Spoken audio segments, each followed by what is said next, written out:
Hello friends, followers and channel members, welcome back to another video here on the channel, and it's a quick one for you today, but one that everyone who enjoys flight simulation is going to take an interest in, whether you fly in Microsoft Flight Simulator, X-Plane or P3D.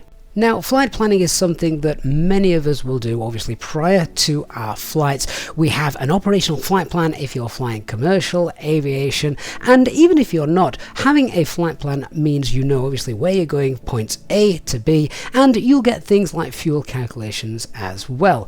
On top of that, having charts available, particularly if you're flying on something like the VATSIM network, is essential. And of course, ensuring that the charts and your navigation database is up to date is also something that many of us like to have.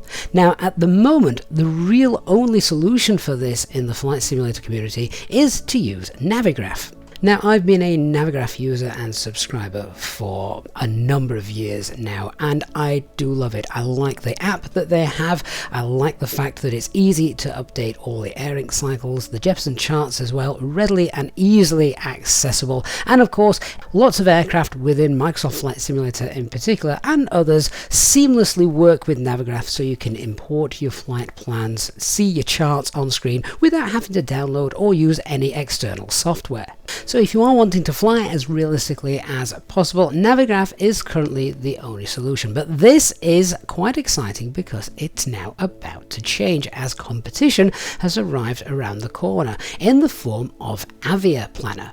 Now, the big exciting news, which we'll get to right away, is the fact that Avia Planner, which is looking to promise to do all the things that Navigraph can in the future, is much cheaper. For example, a monthly subscription to Navigraph is around €9, whereas Avia Planner are looking closer to the €3 mark. Now, what we're going to quickly have a look at in this video is what Avia Planner currently offers, how it works, and more importantly, how it actually compares to Navigraph. Is it going to be worth moving from Navigraph to Avia Planner in the future?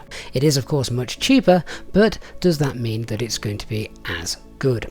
Now, Avia Planner have teamed up with Lufthansa, which means that the charts that you're going to get are no longer going to be the Jeppesen charts that you get from Navigraph. No, instead they are going to be using the LIDO charts, which a lot of airlines do use. Funnily enough, the Orange airline, whose standard operating procedures we try and mimic here on the channel, actually use LIDO in real life and not Jeppesen. So this is great news for me personally, meaning that we can do things even more realistically with the correct kind of chart.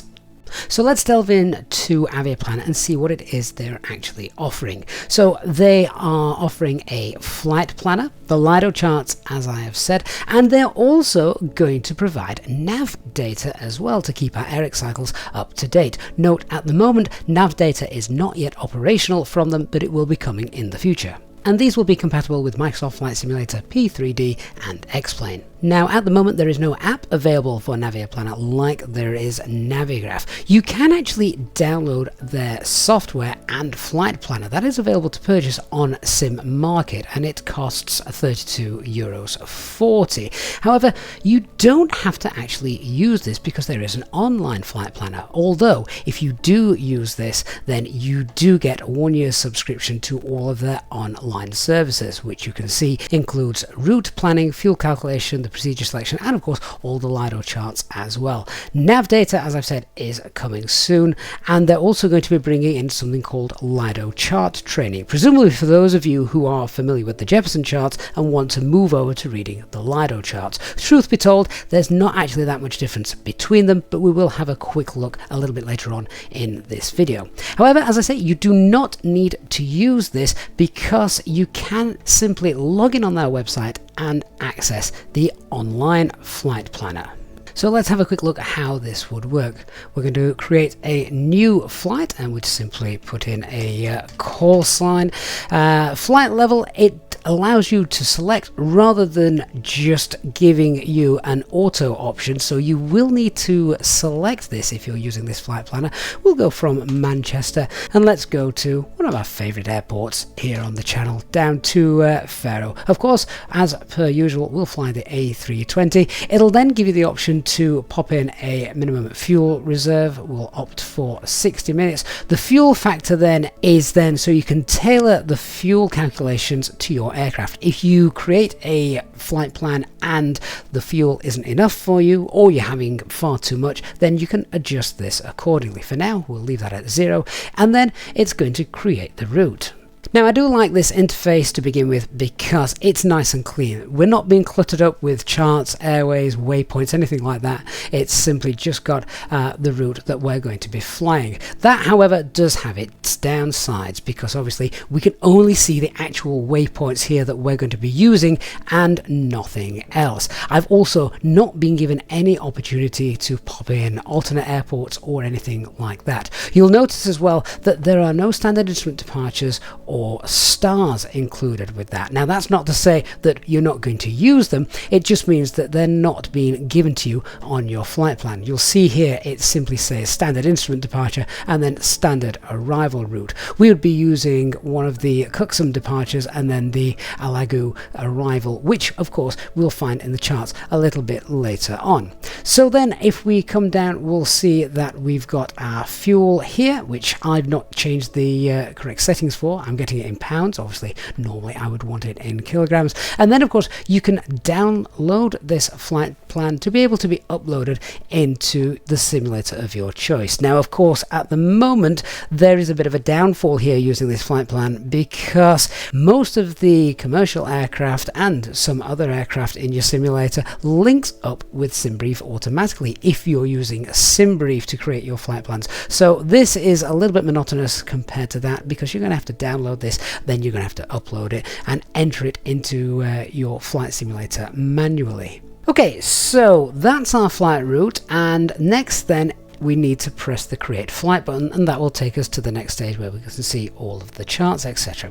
One thing that I don't like about this at the moment is the fact that it gives you a route and that is it. You are not really able to edit it. It gives you a solid route from start to finish and that is it. It does use valid AirX cycles though. If I just go back one stage, you'll see it's currently using the AirX cycle 2407, which is the latest real life AirX cycle being used. So let's just go back to this. Yeah, so that's the route and we're not going to be able to do anything about it. We can't drag or move any of the waypoints or anything like that. It's all been sorted for us.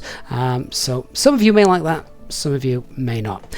Let's press create flight and then this takes us to a page which looks a little bit more like the Navigraph page for those of you who are familiar with that. We've got our route shown there at the top and the airports down the left hand side, currently giving us the latest weather as well, our departure runway, our standard instrument departure, and the arrival runway and standard instrument arrival. In order then to edit these, you can click here, pick a different runway if you wish, and also if you need to select a different standard instrument departure as well. Exactly the same with the arrival. You can select a different approach and select a different standard arrival route. Now the charts are accessible via the chart button, which you can see down here. Interestingly enough, I did discover whilst filming this video that if you select here to get the charts for the ILS Zulu, for some reason they're not shown as these VOR ones are. We don't want to fly a VOR approach. Funnily enough though, if you then select on the information button just here for your airport, then move across over to the charts, go to approaches, then yes, they are all there. I was concerned at one point that the ILS charts were missing, but no, it is there for the ILS Zulu 28.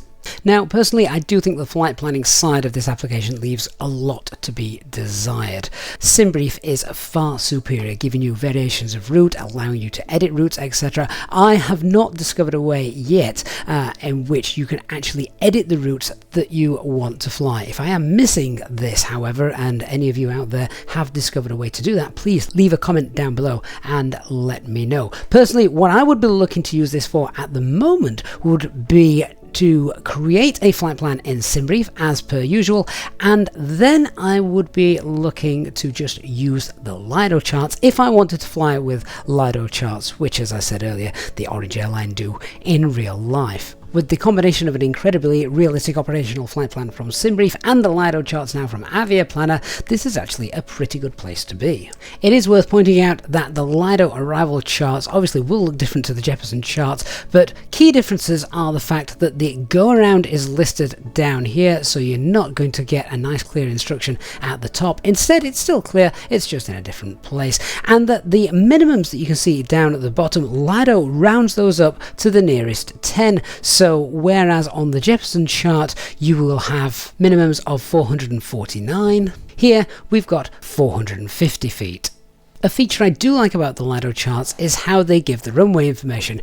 Here you can see it gives you how wide the runway is along with how long it is. You've got a distance of a displaced threshold. The side that the pappies are on also telling you there on the chart that they're set to 3 degrees as well, and you've also got information regarding the runway lights. All this information are available in the Jeppesen charts, but you have to sometimes look through a couple of different charts in order to be able to find all this information, where the LIDO charts do put them all in one place. So there are pros and cons between the two. Basically, it's all the same information, just going to have to get used to looking for it in a different place when switching to LIDO charts if you decide to make the move. Now, if you are tempted by this new Avia Planner, the good news is there is also a 3-day free trial available, so you're able to test it out at no cost. This way you'll be able to check out the pros and cons yourself. For me personally, I do like the map display. It's nice and clean, but I also do miss things like the airways, the waypoints, and all the other airports. A lack of alternates is a real disadvantage. Basically, their flight planner at the moment is not one that I would be looking to use if I was trying to fly as realistically as possible. The LIDO charts, of course, are a huge bonus, particularly if you prefer their layout and want to replicate real-world airline procedures if they use LIDO charts in real life. I do like the fact that you can use it on a web interface, meaning that I can run this on my tablet. An app would be nice, like we have with Navigraph. Maybe that will come in the future, but obviously not essential as it all works on a website. And of course, let's not forget the fact that it is overall around 60% cheaper than Navigraph. With that though comes the cons, and of course the biggest one probably being the fact that on the flight planner you can't actually customize the routes, add things like alternate airports, see different VORs, airports on the map, etc. That of course is not something that you would get in real life in commercial aviation. The LIDO chart selection as well at the moment only caters for the larger air traffic, so you're not going to find lots of small airfields on there, which you do get with Navigraph and their Jeppesen charts.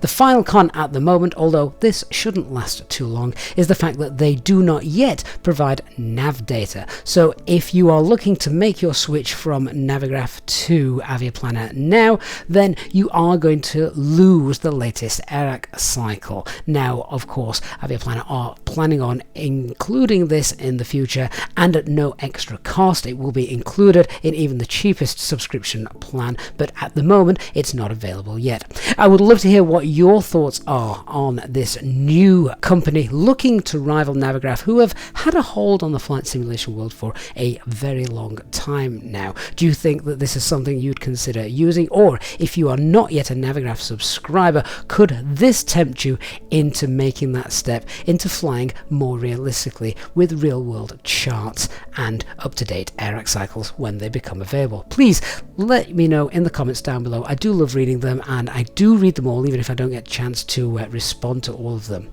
Thank you so much for watching the video, and I do hope you have found it useful. If you have, please don't forget to leave a like, and of course if you are new to the channel, don't forget to hit that subscribe button so you don't miss out of any of our future videos, and of course live stream flights. Thanks for watching. I'll see you all again very soon. Bye bye for now.